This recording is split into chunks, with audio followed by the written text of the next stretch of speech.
We often felt we were being watched. Many people who've worked in the house say they felt a strong presence. Once in a while, you put something down and come back and think, gee, didn't I put it there and it was someplace else? Now, who's to say? Is that our memory fading, or did something really occur?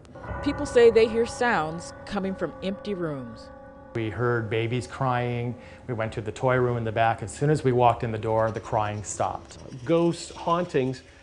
Problem is, none of it can actually be explained. None of it can be measured. None of it can really be pinned down. Michael J. Kouri is a psychic medium who has conducted paranormal investigations in the Howe Waffle House, named for the first owners. When I went up into the attic, I heard all kinds of sounds of children laughing, and we heard ha ha ha ha, and it sounded like a little girl, and we kept hearing that ha ha ha ha ha ha.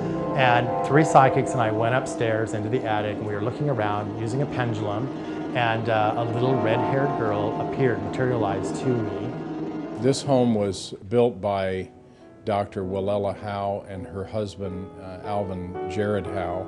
Dr. Alvin Howe was the second mayor of Santa Ana. His wife, Willella Howe, was the first woman doctor in Orange County. She went to Hahnemann Medical School, came back here, and began her medical practice separate from her husband's. The couple treated patients in their home because Santa Ana didn't have a hospital at the time. Some of the spirits who were here never even lived here. They were patients of hers. Over the years, many patients died in this house. Years later, Dr. Alvin Howe abandoned his wife and children and moved to San Francisco. Dr. Willella Howe had to fend for herself until she met livery stable owner Edson Dwight Waffle.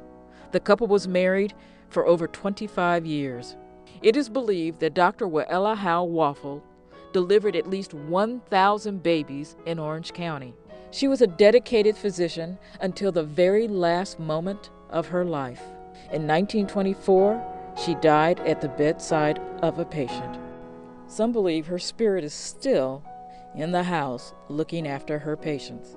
When we came in here, we literally saw somebody, it looked like somebody had taken their hands and they were taking the tools and actually opening them and closing them. But of course, there was no physical hand there. It was a ghostly hand manipulating the tools. In Santa Ana, for Daybreak OC, I'm Allysyn Landrum.